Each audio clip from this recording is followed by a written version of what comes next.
Xbox Record This is a podcast celebrating all things gaming, Xbox, and the good old days. If you'd like to find out more, head to xboxrecordthis.com.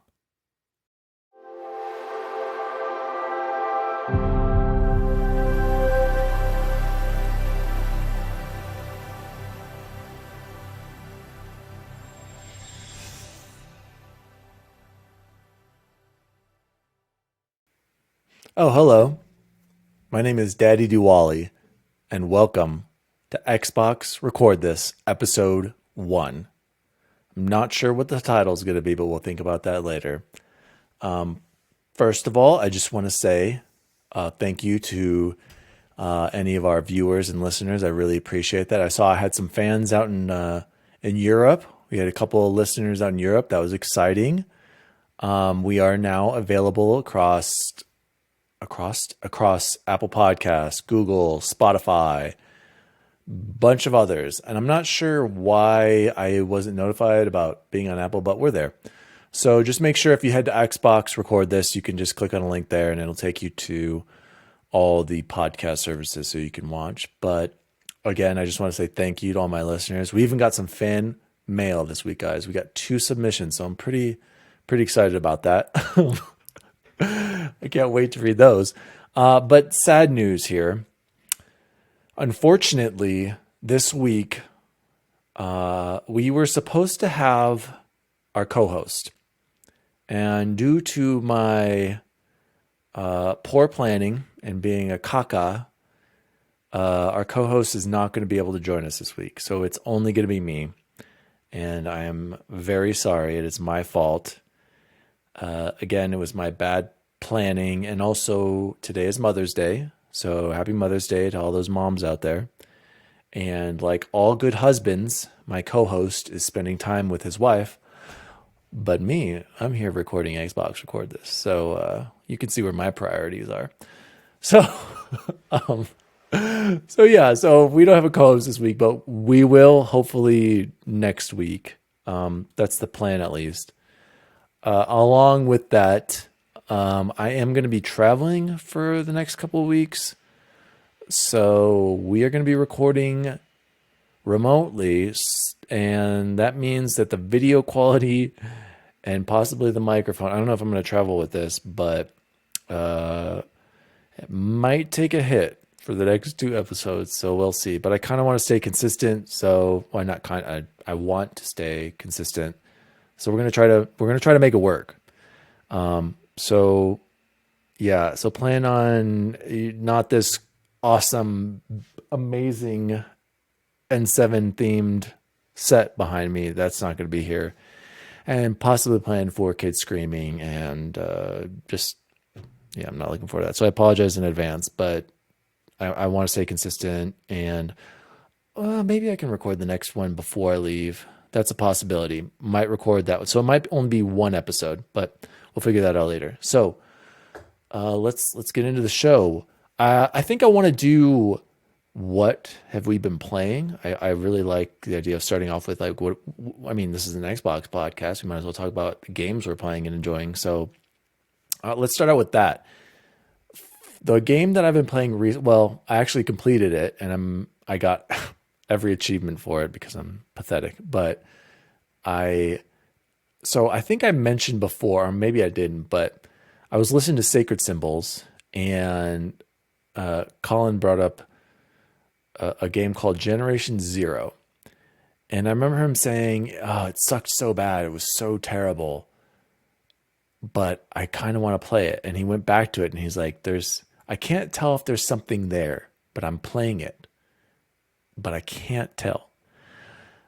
So I'm here to tell you guys that Generation Zero, there's nothing there. Having said that, I did get every achievement, and I probably spent 50 hours in it. And here's why I think I did that. So I guess the game is basically it's a first-person shooter, and you are a kid who's on vacation. The story's, anyway. We'll get into that. So I don't really remember anything really, but the premise sounds cool. So you're on vacation and you come back from vacation and nobody's around, and there's cars pulled over. There's clearly something happened, but you can't find anyone. So I think your boat like explodes on the way back to the beach or something, or gets hit, and then you get out and you've noticed that nobody's around. So you just start searching these empty houses, empty cars, and you can tell something's happened, but you don't know what. And you can tell people were either fleeing from something or fighting something. And so it's got this really cool, creepy vibe. And you land at night and you find a weapon. And then all of a sudden you run into this small, like, it's like a robot dog, basically, I think is the first enemy you fight. And obviously it tries to kill you. And you're like, what the heck is that? And so and you also find like these radio notes or recordings on answering machines, or these just handwritten notes telling you that we've fallen back somewhere and we're going here. And so you're basically just trying to find people to see what happened while you were gone at this vacation. And so it sounds really cool. And that first like 15 minutes, I was like, this is pretty cool. It's kind of creepy. It's dark, and it's like sorry, I was trying to say it's like 1980s Sweden. And so I'm gonna do a review on it, and I actually have some. I'm gonna do a full review on it, but basically that's the intro of the story. And so I'm like, oh man, this could go so many ways. It's kind of a mix of I would say Fallout 76 meets. It's like a Fallout 76 1980s Sweden fighting robots. And then that's where the problem is. It doesn't evolve anywhere from that. You literally fight the 4 same enemies over and over again. You loot thinking you're going to get these really cool guns. You just get slightly stronger weapons, and you never run into any people. There are no NPCs. So but the story doesn't really, there's not much of a story. I couldn't tell you any of the missions. All I was doing was going to a point, killing things. That was it. That's the game. You literally go from point to point, killing things, slightly getting better gear. And I couldn't tell you anything from the story now that I'm thinking about it. I guess there's like this artificial intelligence that's like controlling these robots, but even then I didn't really pay much attention to it. So going back to what Colin said, is there something there I can't tell? No. And why did I get every single achievement? Well, they weren't that difficult. They're just really time consuming. And I think the reason why I liked it and played it so much and put so much time into it is because it was a good way for me to just zone out, listen to podcasts. I literally caught up on a whole crap ton of podcasts that I hadn't listened to, and to play the game and zone out. Like that was literally it. And the achievements for like, get this level, get to clear this many play bases or whatever, or kill this many enemies this way, complete these missions. It wasn't difficult. I think I paid 15 or 20 bucks for the game and all its DLC, and I got it on the last sale. So that's why I played it. It's a good game to zone out to, but would I recommend it? No, I wouldn't. It's a more empty, less fulfilling, and less fun, especially the combat. Fallout 76. I'd recommend Fallout 76 over any day. It's like a poor man's Fallout 76 meets Far Cry. And both of those games are way better. So short review. I'm going to do a little video review on it later, but that was one game I'm playing. The other one, also, I can't really tell you what's going on. I started Control. Control is on Game Pass, the base version of it, but I've heard so many good things about it, and I know it won a bunch of Game of the Year, and I know I'm late to the party on this, but I decided to buy the Control. I think it's Ultimate Edition. I can't remember, but I got the whatever version it is that's enhanced for Xbox Series X and S. So, and I could have played it for free on Game Pass, which I think is a great way to go about it. But this just proves that even if a game's on Game Pass, I still went out of my way to buy it and support Remedy. And the main reason I decided to buy it was, one, it was only 20 bucks. And I felt like I should support the developer in some way, even though it's nothing at this point. But also, 2, I'm a big fan of Remedy. I love the last 2 Xbox games that Remedy made. And the last one was Quantum Break. I think that game is severely underrated. Loved the story in that. Loved the acting. The combat was okay. I I can't say that it was good, but it was fun, at least for me. And I feel like Quantum Break, if you haven't played that, it's on Game Pass, a must play. And I always love with Remedy games how they include video, like actual real live action video segments in their games. And I really liked Quantum Break. And for anyone who's listening who has not played it or never heard of it, Quantum Break is basically about times breaking down, and you're this younger brother coming to help your brother with something, and basically you're caught in this experiment gone wrong and time is breaking, and that's why it's called Quantum Break. And there's really like good actors in it from Game of Thrones, and like you recognize him. And Iceman from the X-Men movies is the main, I think it's Sean Ashmore, he's the main protagonist. So I think a lot of people have heard of Quantum Break, but for some reason you haven't played it. It's a third-person action adventure game, third-person shooter game too, and it's just, I loved it. You use time powers, and it's shooting, and I loved Quantum Break, and honestly I wish they would have made a sequel to it. But anyway, back to Control. So big fan of Quantum Break. And then another game I could talk for hours, but I won't. Alan Wake, also available on Game Pass for a little bit, and I'll tell you about that why later. But both these games worth your money at this point. They're probably $20 or less. Quantum Break is about a writer who has got writer's block, so he goes on vacation to this creepy place in the mountains. I can't remember exactly where it is, but he's in this room and there's this paranormal stuff going on. Third person shooter action adventure game again, dealing with light, and both of them kind of have like slow down powers, like in Max Payne, which is also another Remedy game. So anyway, I'm a big fan of Remedy, so that's why I got Control. I bought Control. And then the third reason why is I got the Ultimate Edition because I knew that it was enhanced for Series X and S. So now I'm actually playing the game. You can choose between 4K 30 frames per second and ray tracing, and or 1440p and 60 FPS, no ray tracing on the Series X. Or you can play it on the Series S, which I have, 60 frames per second. And I'm not sure what the resolution is, but I'm guessing it's 1080p. So that was the third reason why I decided to buy it. I am playing on the 60 FPS mode. I'd never seen ray tracing before. I did try it. It does look cool at times, but I don't think the visuals are that much worth it. And I'm not sure if going forward, if I'm going to go with the ray tracing, but we'll talk about that later. That's actually a topic for later. So anyway, those are the two games that I've been playing a lot. I really like Control. I'm about halfway through it. I have no idea what's going on. Can't tell you anything. Basically, I know this woman's looking for a brother, and she enters the Federal Bureau of Control, and weird stuff's happening. That's it. And I don't feel bad saying, because I've heard people beat it and be like, I have no idea what's going on. So we'll get back to that later. Hopefully I beat it this week, and that's the plan, because another good game comes out this week. But and then I've been playing Warzone with my friends. Standard, we always like to play some multiplayer, but I'm finding myself kind of not really digging Warzone or not wanting to play it as much. I'm ready for something new. I'm ready for Halo Infinite.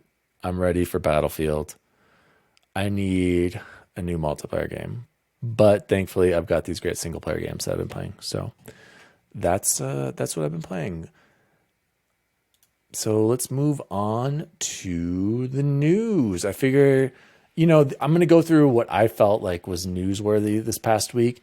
I'm recording this on Sunday, May 9th. So I'm kind of be covering stuff that happened before, not as it's happening.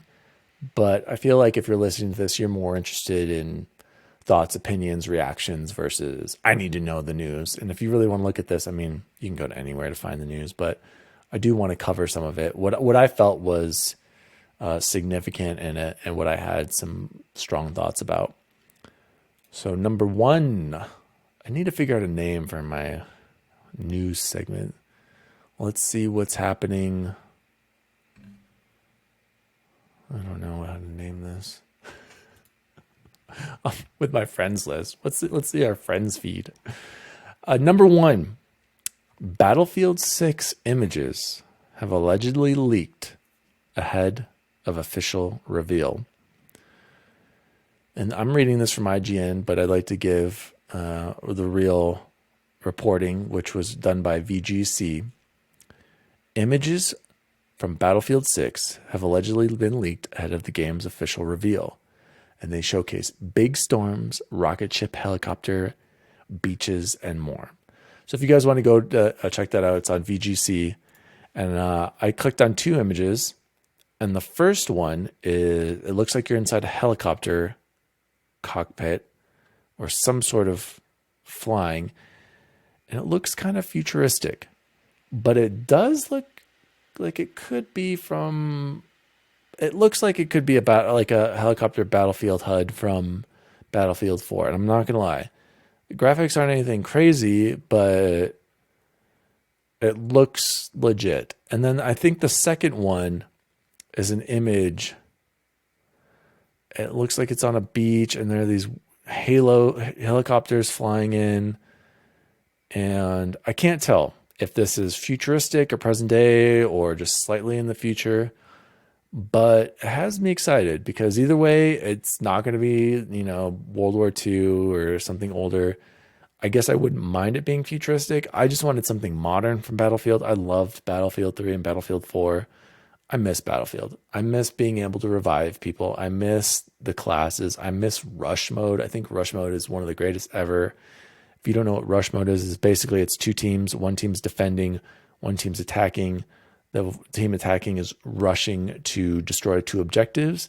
And you basically have to destroy like, I don't know, maybe 6 total, and then you win the game. Or the other team is defending and you have to kill them, like they have like 150 lives. And if you kill them all before they destroy the objectives, you win. So I love Rush. Rush got me into Battlefield.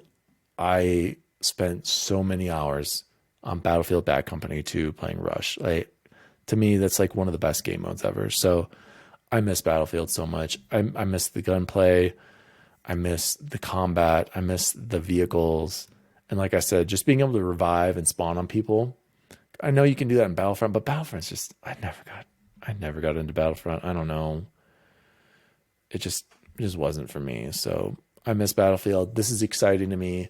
I can't wait to see. I think, what is it, May 9th? So I think they're supposed to have a reveal soon. So shout out to Zapatista Miggy. Miggy, I know, is a huge fan of Battlefield. He was probably like top 100 in Battlefield games on Xbox. So shout out to Zapatista Miggy. Someday, Migs, we're gonna get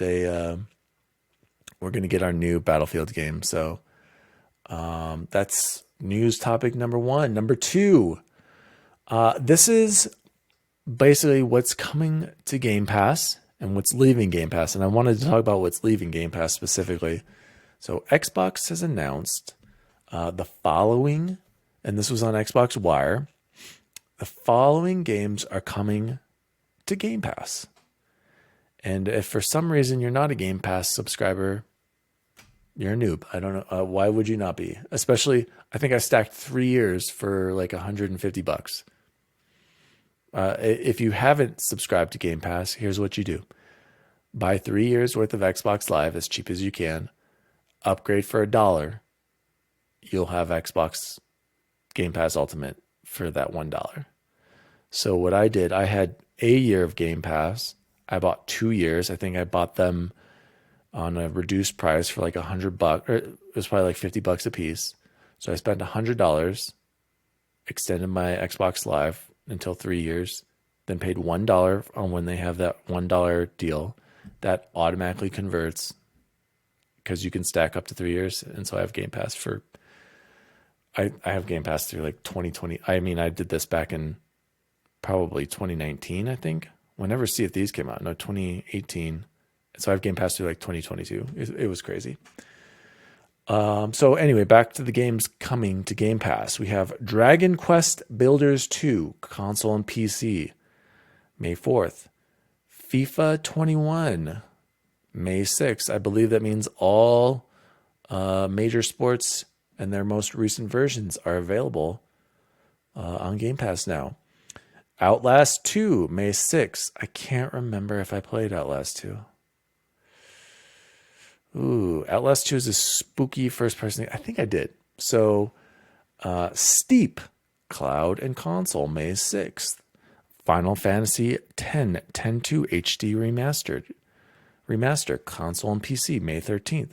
Just Cause 4 Reloaded, cloud, console, PC, May 13th. Psychonauts, cloud, console, PC, May 13th.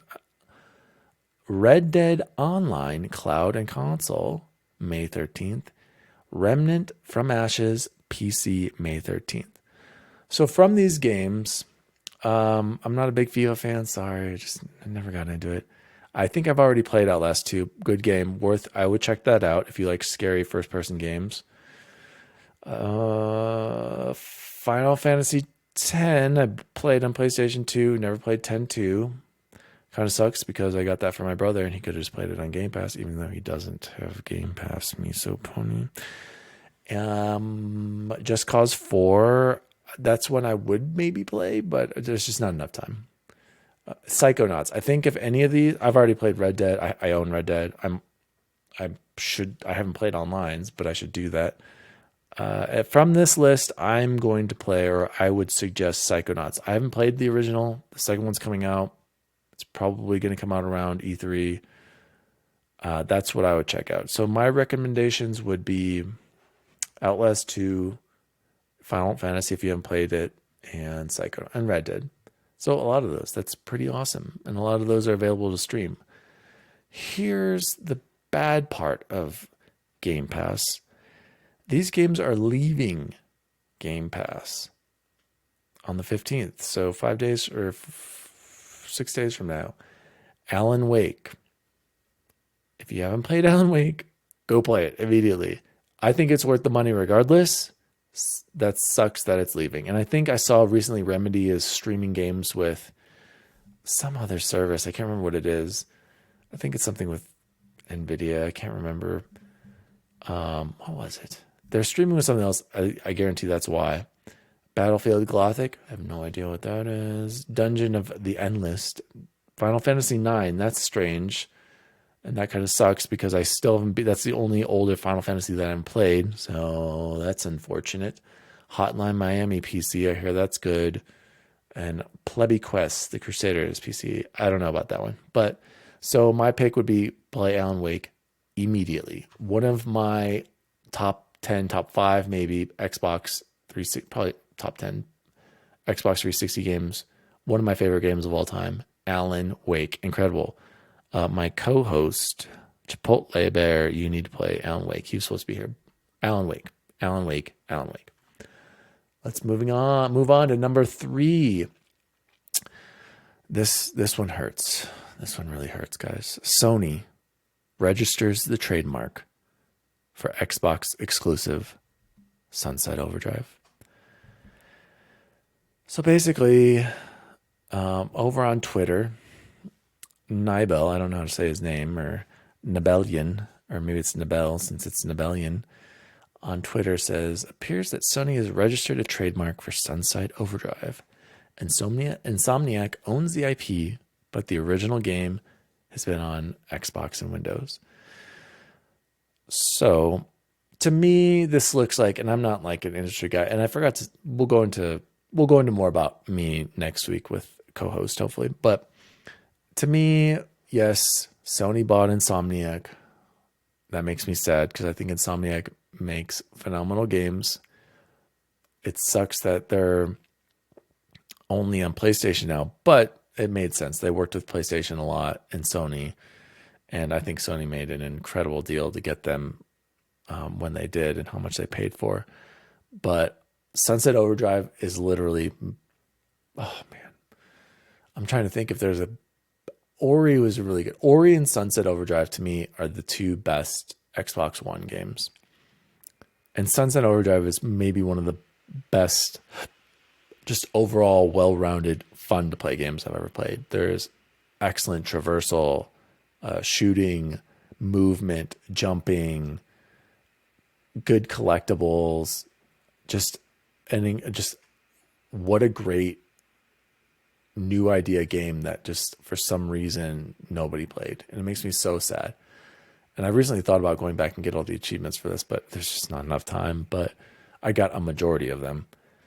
Sunset Overdrive, again on Game Pass, needs to be played by anyone and everyone who loves to play games. It's It might seem a little weird at first, but you stick with it. The movement is so fun and satisfying in the game.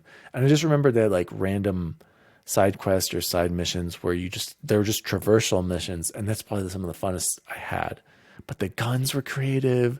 The graphics were insane for an Xbox One game, and it ran incredible. The artwork, oh, it hurts. It hurts so bad that game didn't get the recognition it deserved.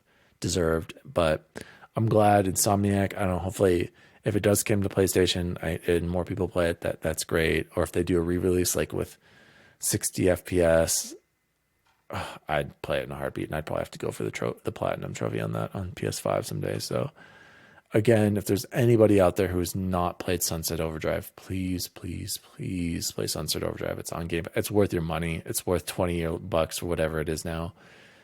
I did. Oh my God, the DLCs, some of the best I've played. The hilarious. Another game that incorporated real live video in it. And shout out to Brandon Winfrey. I follow him on Twitter. He was one of the guys who worked for Insomniac, and he actually I don't want to spoil anything, but he turns into a villain at one point, and oh my gosh, just so good. I'm gonna go play Sunset Overdrive later. I'm gonna do it. So please, Sunset Overdrive, look it up. I should do a 5-minute review on that. What number are we at? Number 4, I want to say. Yeah, we'll say number 4. News item number 4. Phil Spencer. By the way, Phil, if you're listening, thank you for being a fan. I appreciate it. We'd love to have you on the show anytime. So just send me an email or DM. You can find me at xboxrecordthis on Twitter. You can send me an email at xboxrecordthis@gmail.com. We'd really love to have you on the show. I'm a big fan. It'd be like the honor of my life to have you on the show. So shout out to Phil Spencer. Phil has not given up on xCloud for other consoles. Xbox wants to be where the gamers are, even if they aren't playing on Xbox. So this is by Matt TM Kim over at IGN. And I don't know if you've been reading about this or why would you, but basically Epic is fighting Apple in a court case about how they control their store. We don't need to get into that, but basically I read that Xbox and Microsoft, and there are these emails basically saying that they would like to get Game Pass on other systems. What other systems? Other consoles? Let's see. Maybe this one right over here. I don't know if you can see it on the camera, but you can't see it if you're listening to the podcast. I've got a little Nintendo Switch over there. I'm sure Game Pass would be great on there. But here's the quote. At the highest levels of Microsoft, we are committed to pushing on these policies and continuing to expand our console platform capabilities, Spencer writes to Tim over at Epic. You can chime in as you feel comfortable, but I did just want to let you know that I have your point on xCloud on other consoles. Haven't given up. Free to play outside of Gold, we will get there, and I want to partner with you, so putting Xbox Live to be free to play, and our store entitlement ideas as items I'm going to review with you to make progress. So basically, good old Phil, using that old noggin of his, he wants to get cloud streaming and Game Pass on other consoles. I think Nintendo would be great. I think maybe someday it might be on PlayStation. Who knows? But how realistic is that? I don't know. I feel like Nintendo is just so stubborn and set in their ways. Maybe they've changed more recently. It would be amazing if I could have it, because then it would solve just being able to play on my Switch. I mean, I can play on my phone with the controller, but it's just not quite the same. And I actually have. I should put this. Actually, nice little segue into how I would do it. I've got this little contraption here that clips my phone to the controller. And I actually played with the I think it's the Razer Kishi is what it's called. And basically that like puts controllers on the sides and clamps it in. And I was really impressed with the input lag. I didn't really notice it at all. And I was even playing Halo FPS with it, and there was no lag. lag. But with this, I feel there's still a little bit of input lag that is noticeable, where on the Kishi it wasn't. And I feel like that's because you could plug the controller plugged directly into the phone. And I don't know if Apple recently did an update or not, but whenever you plug this directly in, it doesn't respond. You have to do it through Bluetooth. So if I can have a way where this controller, and I don't know if there's anyone listening, let me know, please. If they updated it to plug the controller in to the phone, I think I was severely impressed with streaming games, and I did not feel like there's any lag. So this is my little contraption for now. But if I could play on my Switch, that would be awesome. So let's hope that someday it happens. And there are all these rumors going around with Phil and what's behind him in all these meetings. And there's been a Switch behind him, and I can't remember behind what's her face in another event. So I wouldn't be surprised if it gets to Nintendo. I would be shocked if it ever gets to PlayStation. But who knows? I mean, things are changing, and we're going to talk about game streaming later. So what number is this? Number 5, Fable.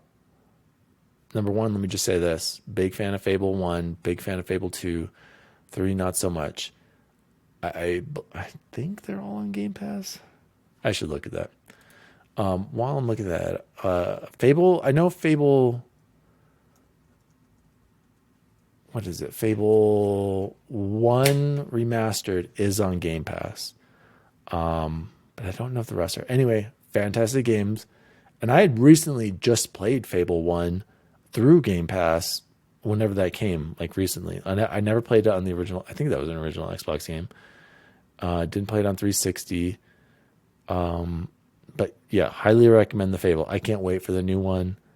Oh my gosh. Okay, here we go. Okay, never mind. So I don't know if you can see that. All of them are indeed available. Oh no. Oh no. Oh no. Did my camera die?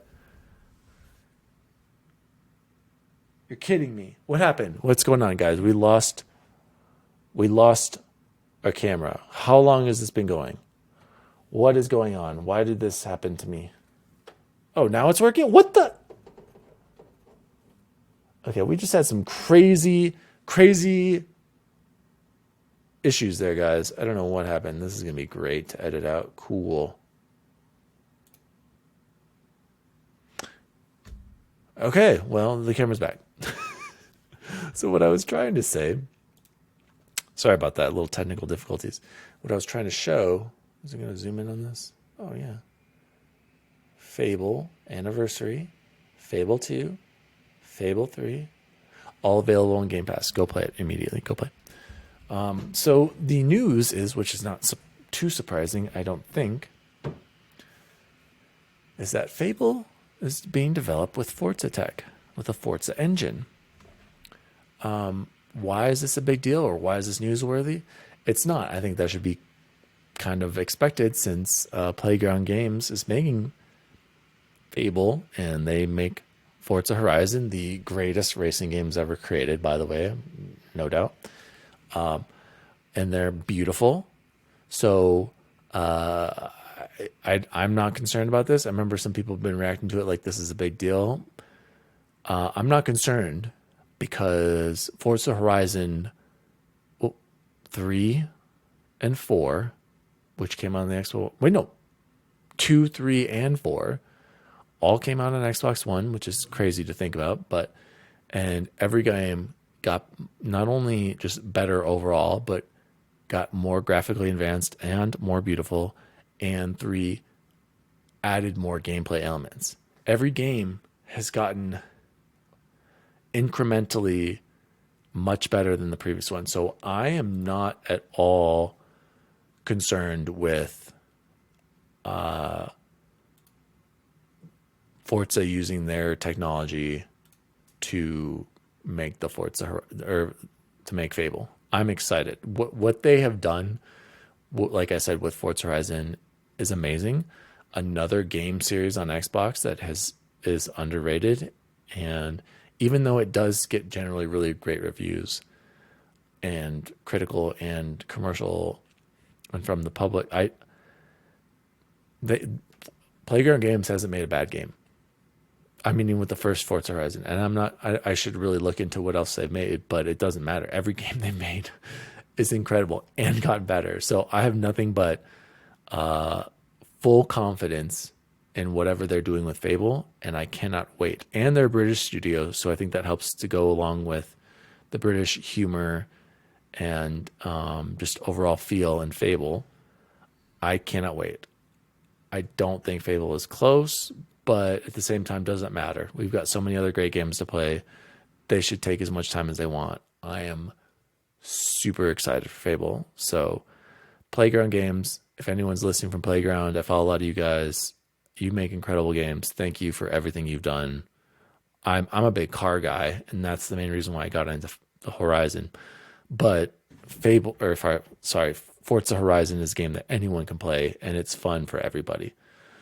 And you've made just incredible games. So thank you for Forza Horizon. Thank you, Playground Games. You guys make just amazing games, and I will be a fan and play whatever you guys make. Another game that was on Game Pass that I bought the full version of for $3, or maybe it was $4, but I bought the expansions. So like, amazing game. Just I will fully support Playground Games. I guess their support is me being on Game Pass, but anyway, good luck, Playground. I love you guys. I don't think this is news. I think this is awesome. Yes, use what you know is best, and you're going to make a great game. Number 6, we'll say 6, 7. This one pretty exciting for me personally. Over at IGN, Wesley LeBlanc reports Mass Effect Legendary Edition confirms 120 FPS. That's 120 frames per second for you noobs on Xbox Series X and 60 FPS on PS5.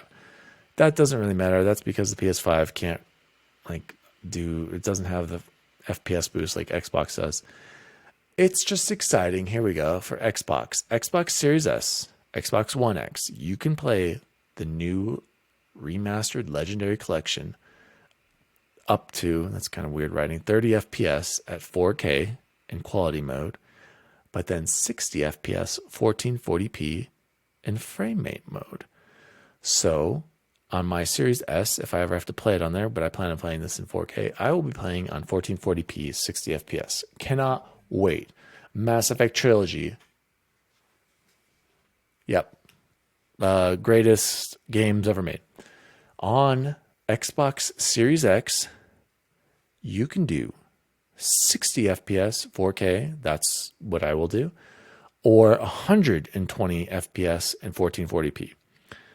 I wish I could do 120, 1440p. I don't have a 120 hertz TV or monitor, so I cannot do it. But maybe someday when LG decides to sponsor me and send me an LG C1 OLED, LG, if you're listening, big fan. I'd love to have an OLED. Maybe someday I can play games in 120 FPS. But until then, I'm fine. I actually did get a Samsung Q90T 65-inch, which was capable of, it was HDMI 2.1. And I did play Call of Duty in 120 FPS, I think, and maybe Halo. I can't remember if those were out at the time, but I didn't notice much of a difference. Oh, and I also played, I have my PC, my laptop that can do PUBG at like 120, and I didn't really notice a big difference. And that's probably because I'm not a big like mouse and keyboard guy, but I do notice the difference between 30 and 60. So to me, if it's 60 though, I'm good. I mean, maybe I'm just an old man and I can't tell the difference between 60 and 120, but I can tell the difference between 60 and 30, and I can't do 30 anymore. It's got to be 60 or nothing. It makes me mad when I'm seeing these games like try to do it, but like not get the stable 60, and I'll take the lower detail. But this is exciting. I cannot wait for Mass Effect Legendary Collection. It sucks because I'm going to be out of town when it comes out. But I might have to take the Xbox with me to play because I can't wait to play this. I'm just going to play Mass Effect. So for the next probably month and a half, 2 months, actually, who knows? What are you playing, Diwali? I'm playing Mass Effect. So moving on. News number. Oh no, I think that's all the news. So those are the big news items for the week. I think there were some rumors about Psychonauts 2, but whatever. That's probably going to come out. It's got to come out soon. It's been rumored for a while. We'll probably get it at E3. But those are the big ones I wanted to talk about. If you guys want to find out more, you can head to various websites and you'll get more news. But I think those are the big ones. Lastly, I want to close out with the releases this week. So I'm actually going to do the releases through next week because I'm thinking since this comes out on a Monday, and if you listen to it Monday, you might want to. The news will be old, but the releases will be coming up. So yeah, I'll go through the 14th. So this is what came out May 4th through the 14th. So we have The Colonists, May 4th. I know nothing about it. Skate City, May 6th. Maybe this is a skateboarding game. Ooh, big one that just came out last Friday. Was it Friday or Thursday? I can't remember. Resident Evil Village, aka Resident Evil 8. I almost bought this because I've beaten every Resident Evil game.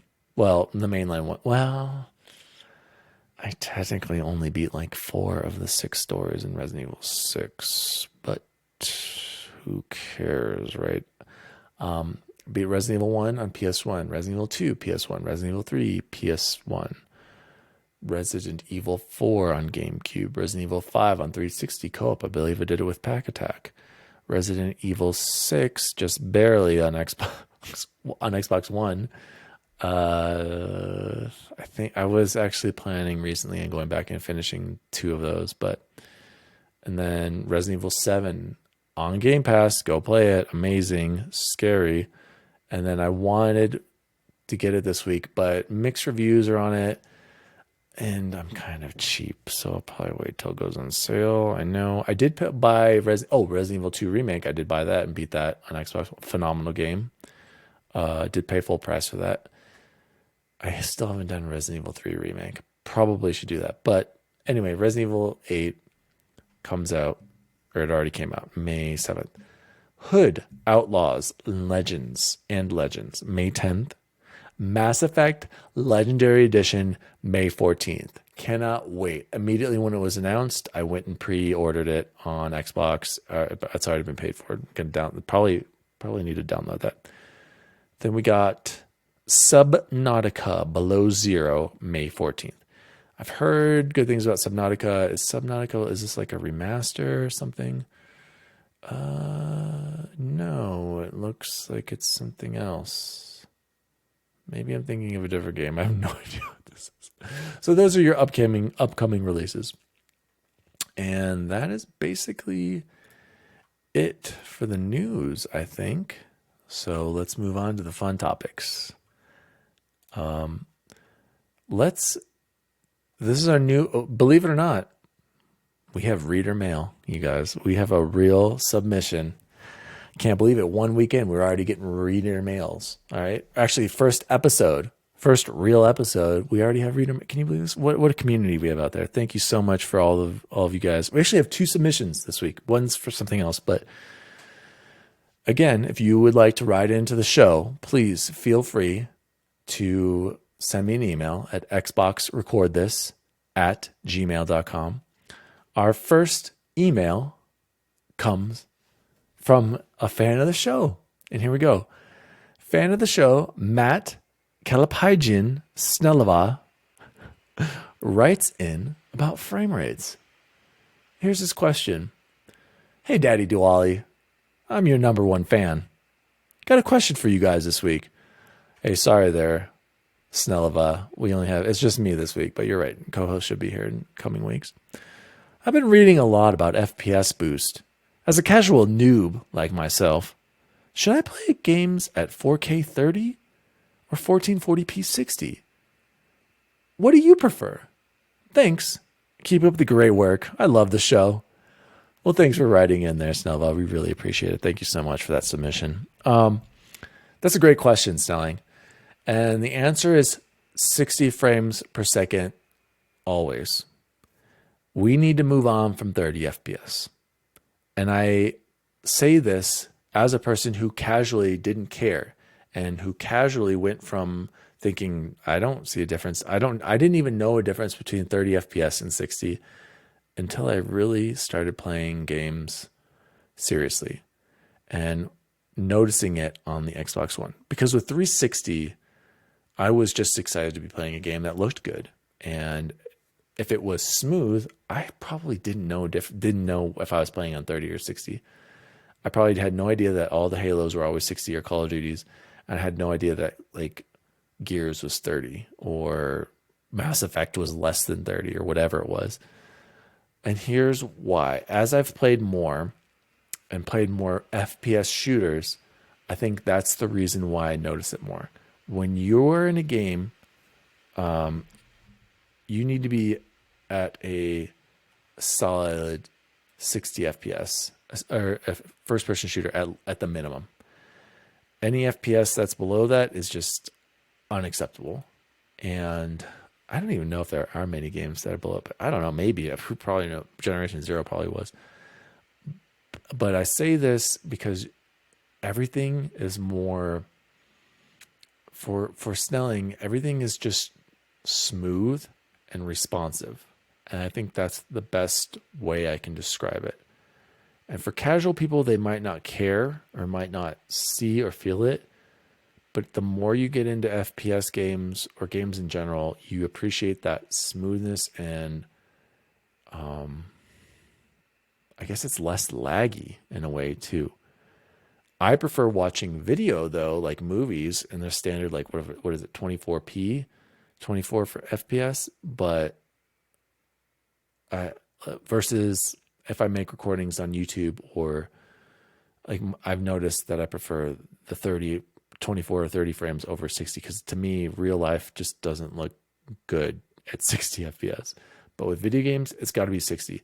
Snelling, you got to go 60 because your game is going to feel smoother. It's going to feel like it's reacting to you better, and it's going to be less laggy is how I would describe it.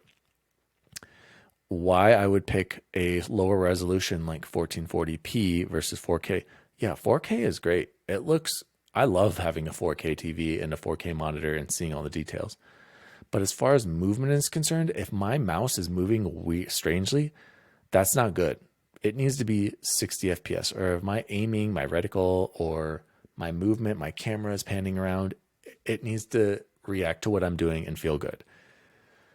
A recent example of this, like I mentioned earlier, is Control. Control allows you to play 4K 30 FPS with ray tracing or 1440p with 60 frames per second. As cool and as different as the ray tracing was, I maybe played for less than 5 minutes with ray tracing on because I couldn't stand how chuggy and slow the game felt at 30 FPS. I have been playing in 60 frames the entire time, and I've probably paid like 10, 12 hours in it. I don't miss the ray tracing.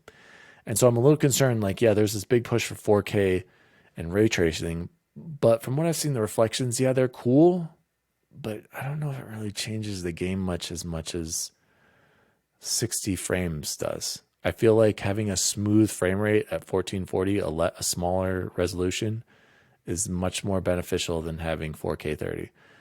Ideally, for me, Snelling, if a game has 4K 60, that's ideal. I love the details of 4K, but I love the frame rate at 60 more. So if a game has to drop below that and go to 1440 for 60 or even 1080, I'll do it for the 60 frames per second. I can't go back to 30. I know it sounds snobbish, but it's just kind of unplayable. And I think another big time I noticed it was when I was playing The Last of Us Remastered on PS4 Pro or PS4. And I remember thinking like, oh, this 60 is weird. He's moving around too fast. Why would I play this? But then I went back to 30 for a little bit. I'm like, ooh, this seems choppy. And I actually went back to 60 and played the whole game in that. So relating to Mass Effect, I'm incredibly excited for the 60 FPS, and that's going to be at 4K. So that's the sweet spot for me. I want the detail. I do love 4K. I would love to have 4K 60, but if I have to drop down to 1440p, which is pretty dang detailed as well, and I don't feel like you're missing out on too much at 14, because I had a 1440p monitor for a PC at one point, and I was like, this looks great too. That's great. If it's 1440, 60 and above, I'll be completely happy. If it drops below that for some reason, that would concern me, like power wise. But if they had to, 1080, 60, fine. Just keep that 60. And it makes me mad when I see games not offering, like they'll do 4K 30 or 4K 45. Like just drop it down to 1440 and give us 60 frames per second and give us 1440p. Like if that's an option, do that. We don't need 4K. I would love to have 4K 60, but if that's not available, I have no problem going down to 1440p, 60 frames per second. But Snelling, I think we talked about this before. Always play at the 60 FPS option. Unless you're playing like something that's not demanding or doesn't need like crazy reaction, like if you're playing like PGA Tour or something, sure, you can do that at 30 with the ray tracing and all 4K and amazing detail. But if a game ever gives you the option, personally, I can't go back to 30 FPS. It needs to be 60. And I think maybe Jay Bizzle is another one who asked about this. I mean, if it's 1440, 60, it's going to look great. You're not going to be able to tell that much of a difference, if any, between 1440 and 4K at 60. So always go frame rate, guys. Gameplay just feels so much better. Ray tracing was cool, but not enough for me to be like, whoa, I have to have this. I turned it off. So thank you for the submission there. Again, you can write to us at xboxrecordthis@gmail.com. Thank you there, Snelling. This is going to be another regular segment of the show, and kind of going along with it's in the description of the show. This is a podcast celebrating all things gaming, Xbox, and the good old days. So this next segment is called The Good Old Days, and we're going to go over some memories. And this is just a time for us to share. Hopefully, again, if you want to submit, hey, what was this for you? Or, what was your favorite one of these? Please feel free to write us, xboxrecordthis@gmail.com. So I got a memory here, a submission from our old friend. By the way, this is our second reader mail. I just want to point that out there. Thank you for writing in, you guys. Hey, Daddy Diwali. Starting with the first console you owned, tell me your top 5 games from the system and why you love them so much. I can't wait to drop with you in Halo and Battlefield 6 this fall. Love, Zapatista Miggy. Miggy, thank you so much for writing in, man. That really means a lot. Shout out to Miggy. He's a big fan of the show, and I actually met Miggy back in college up at CU Boulder. Scobuffs. And I've been gaming with him for a long time, so thanks for that submission, Miggy. I really do appreciate it. By the way, he was also a top guy in Battlefield and Call of Duty 4 on 360. Watch out. Just amazing gamer. Amazing at FPSs. So thanks for the question, Miggy. My first console that I owned as a young lad was the Super Nintendo. And my top 5 games. All right, Miggy. Do you want me to go 5 to 1 or 1 to 5? Let's do 5 to 1. I can think of.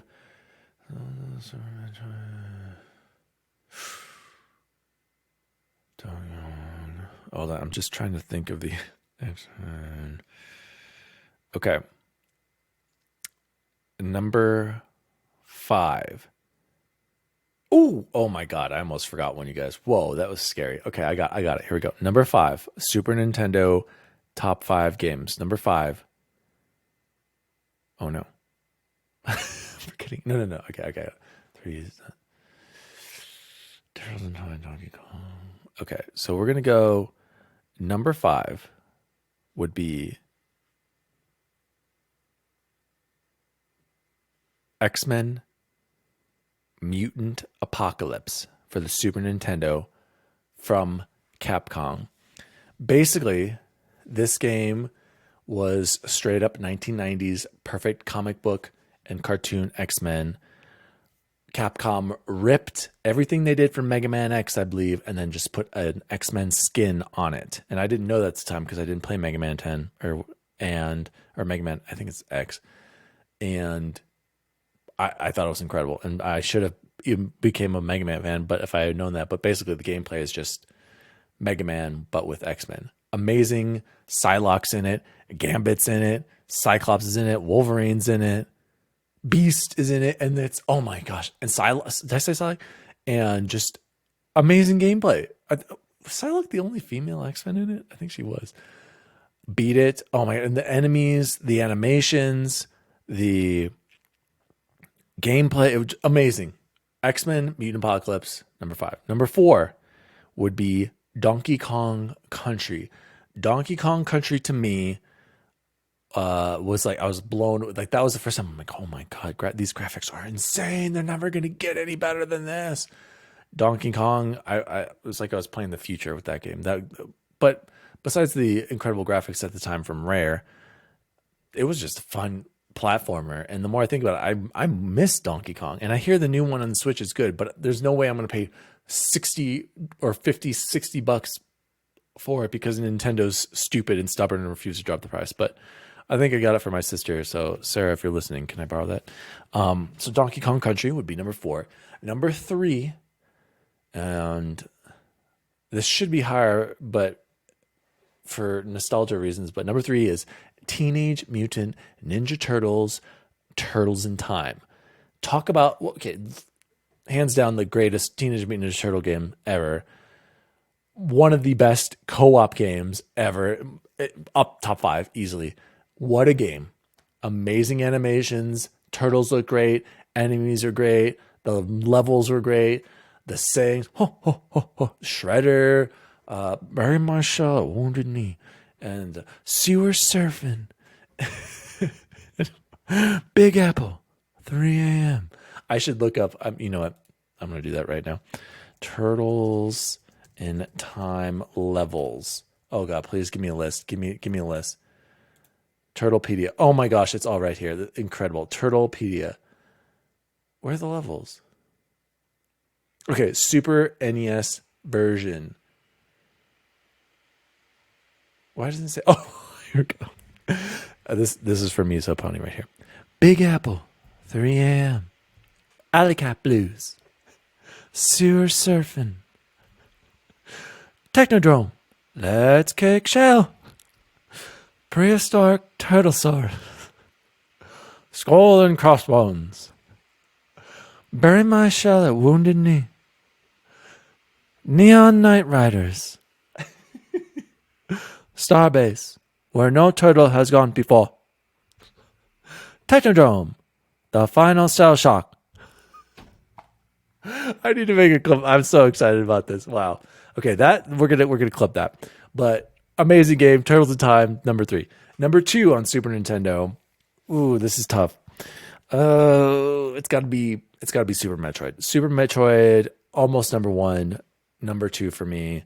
Super Metroid basically created a genre, Metroidvanias.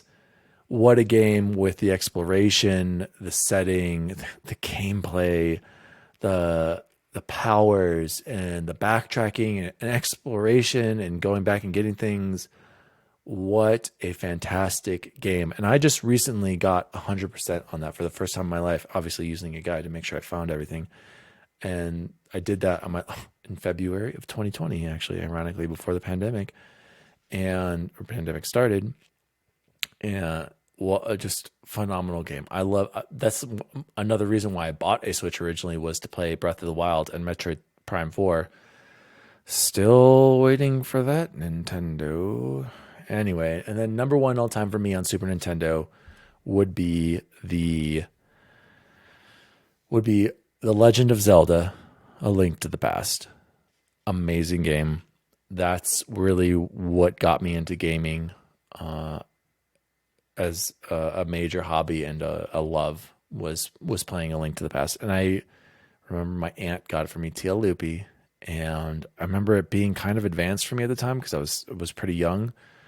but it was one of those things where I stuck with it. And the more I played and unraveled in it, wow, the more it blew me away. And I was just so sucked into the RPG elements, the combat, the powers, the stuff that you found, the worlds, the twist where you go to the dark world. Like I remember that blew my mind where I thought I beat the game and I beat Ganon, and then it just takes you to the dark world. Man, what a game! What a game! What a game, guys. Legend of Zelda: Link to the Past, still one of my all-time top 5, top 10 games ever made, and still to this day, yeah, just what an incredible game. My favorite Zelda game ever made. Let's go to. I just want to say thank you again to Zapatista Miggy for that submission. I really appreciate that, man. Thank you for writing in.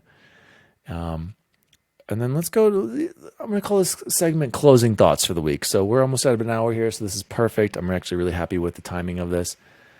And of course, my stupid computer's fan is going crazy. What are you doing over there? I literally have no tabs open. I'm going to close out of this. It's just, why are you doing this? Why are you freaking out right now? I have one thing, just recording. And it sounds like it's going to explode over there.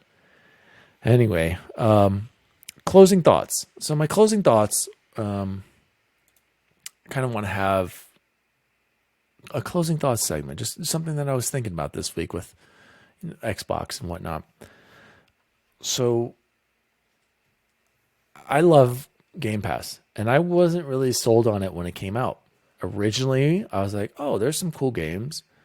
I don't know if they announced that I think they did announce that some of the new Xbox games that were being released were going to be on Game Pass day one, but I think it was just Sea of Thieves. And I don't know if they had at that time said every first party game was going to be released then. Maybe they did, but I remember not being too sold on it. And it came out and I waited until Sea of Thieves because that was the game I was like, okay, I'll play it. But then the more I learned about it, and then I think at the point where they're like every first party, maybe it was Forza Horizon was coming to it. I was like, well, I would have spent $60 on that anyway. I would have spent another $60 on like Gears, I think was coming out too. So that's $120. That's the cost of Game Pass for a year. Why wouldn't I do this? And that's when I signed up. And also those crazy deals were going on and are still going on, but I wasn't completely sold on it because one, I was like, some of those games are okay. What am I going to play? And two, I don't know. It was just, it seemed like too good of a deal.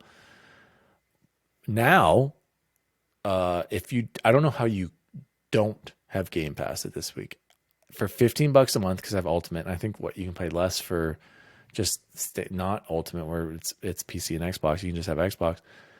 I have access to so many games that I've played on Game Pass that I wouldn't have if it wasn't on Game Pass. For example, I've been playing Yakuza 0 on Game Pass. Wouldn't have played that. Wouldn't have. All the Yakuza games are on Game Pass. Wouldn't have played those. I've played Nier Automata. Wouldn't have played that unless it was on Game Pass. Control on Game Pass. A bunch of the Bethesda games on Game Pass now. I have Ace Combat. I eventually want to play that on Game. Like there's so many games that I want to play still, and that I hadn't played that are on Game Pass. In addition to Forza Horizon, to the Gears, I played Gears 5 on. I played the Hive Busters. I could go on and on. Anyway, I don't know how you don't have Game Pass. Okay, it's worth $10 a month, easy. If you buy 2 Xbox One exclusive games, you spend $120. It paid for itself just right there. But there are all these other games that oh my God, MLB's on it. Oh my, I downloaded that. I completely forgot. I still have to play that. Anyway, it's amazing. So, but this reminds me of a very similar streaming service that Game Pass is basically modeled after, and that is Netflix. And what concerns me is look at Netflix now versus how it started. Netflix, when it started, obviously, I'm talking about just think of it streaming, not the sending of discs. When it started its streaming service and as it built up, it went out and got all this amazing content. There were all these kind of movies on there. The Office was on there, like all kinds of show. I think Breaking Bad was on there, like just every show you can think of. Netflix was smart in going out and getting them. While their parent companies were like, why would we stream? Sure, go ahead, have it. How good is that going to be? But now look at Netflix. Netflix doesn't have Disney anymore. Doesn't have Marvel. Doesn't have The Office. Doesn't have a bunch of stuff. Why is that? Because now all of its original owners have their own streaming services. Now we have Hulu. Now we have Paramount Plus. Now we have Apple. Now we have Amazon. Now we have, I'm sure I'm forgetting one. My concern with Game Pass is that the same thing is going to happen to them. Now, don't get me wrong. I still think there are great shows on Netflix. But having said that, besides Stranger Things and maybe some documentaries or comedy specials, I don't know the last time I used Netflix. I've been watching, HBO Max, what we've been watching recently. Hulu is what we've been watching recently. I couldn't tell you the last time I used Netflix. And that scares me because I used to use Netflix all the time. And I know there are good shows on there. I know they have great content. I love Stranger Things. I cannot wait for this next season of Stranger Things. But their stuff has been basically taken away from them and gone to other competitors who are like, hey, we want a piece of this. We want to stream our content. And now we have all these competitors. I'm afraid the same is going to happen to Xbox. Xbox has all these amazing third-party games like Nier, like Yakuza, like Ace Combat, like Outriders, like other Square Enix games, like other Final Fantasies. I'm concerned that these publishers are going to take back their games and then have their own streaming services. Just like Netflix was by itself and king, now they're competing with Hulu. Now they're competing with Amazon, HBO, Paramount Plus. You get the picture. So I love Game Pass. I think it's worth every penny. Even if it is just Xbox games and indies, I'll still continue to pay for it. But will other people? I don't know. So my big question is will Xbox be able to indefinitely get third-party AAA games in it? Or in the future, will those AAA publishers go back to or create their own or combine to create their own streaming services? And will Game Pass only be Xbox exclusives and small independent games in the future? I think that's probably what's going to happen because I think people are going to start to see, not people, publishers, and I think they already do know or see how well Game Pass works. Because I mean, for $15, for $1 right now, you could go play MLB The Show. You could go play Outriders. You can go play a bunch of Final Fantasy games. You can go play every Yakuza game. You can play all Bethesda games.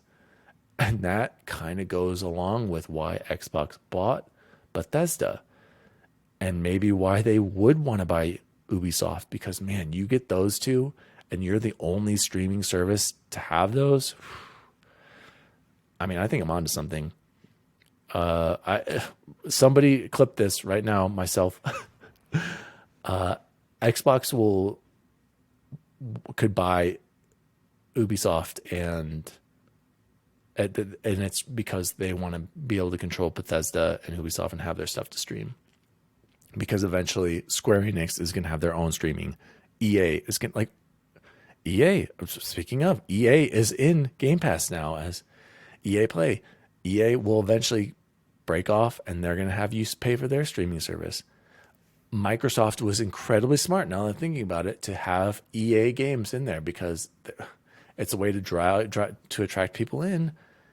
But eventually EA is probably going to have their own. Sony will have their own. Nintendo will have their own.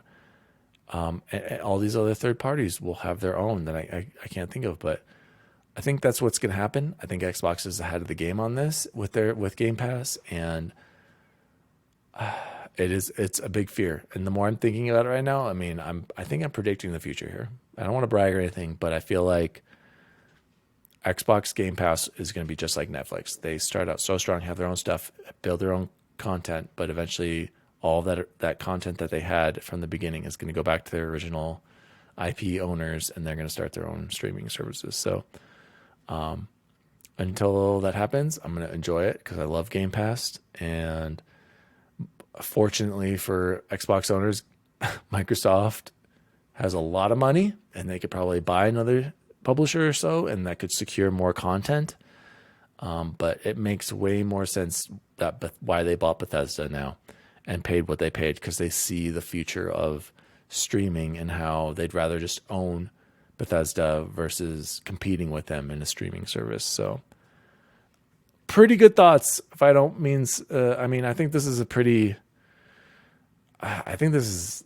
future of gaming is turning into all these different streaming services. And I know people are saying that, but like compare it to Netflix and just see what happened. I mean, that's what's going to happen now, Game Pass. So yeah, I think Microsoft was incredibly smart buying at Bethesda at the price it did, and they'd be even more smart to buy another big publisher. So, I mean, if they got like Capcom or Ubisoft or something like that, it would make more sense because everyone's going to be streaming their own stuff. So, yeah, that was my thoughts or concerns for this week. In closing, am I buying any games this week? Heck yes. May 14th, already purchased Mass Effect Legendary Collection. Let's go, baby. I can't wait. I cannot wait to play Mass Effect, you guys. I cannot wait. I'm going to get every achievement. I'm going to play it on Insanity again. And then you know what else I'm going to do? I'm going to buy this for PlayStation and do it all over again because I love Mass Effect. I've got every achievement on Mass Effect 1, 2, 3, and Andromeda. And I have every trophy and platinumed Mass Effect 1, 2, and 3. And actually did it last year. I did it last year during quarantine. I went back and played Mass Effect 1, 2, and 3 on PS3. Don't ask me how I randomly had a PS3. It's still working. What a pain in the butt that was. Did it. And I played Mass Effect Andromeda on my PS4 Pro. So I cannot wait. Yes, I will be buying Mass Effect Legendary collection, or actually I already did. I already own it, and I can't wait to play. But yeah, thank you so much for watching and for listening. And again, you can always reach us at xboxrecordthis at gmail.com. You can follow us on Twitter, Instagram, basically every social media at xboxrecordthis, just all one word, xboxrecordthis. And if you'd like to find out more, you can always visit our website at xboxrecordthis.com. So thank you so much to everyone who's out there. Thank you for those submissions this week. Thank you for bearing with me again for only having myself to host the show. Like I said, hopefully we're going to have our co-host on in the next few weeks, and I'm still accepting applications for a co-host. So thank you again so much. It's been a lot of fun. I hope you enjoyed episode 1 of Xbox Record This. I am Daddy Diwali. You can find me at Daddy Diwali across all social media. So thank you so much. Daddy Diwali out. Xbox Record This is a podcast created by Daniel Walenzik. You can follow him at Daddy Diwali on Twitter. You can also follow the show at Xbox Record This on Twitter and various social media. You can also find out more at xboxrecordthis.com.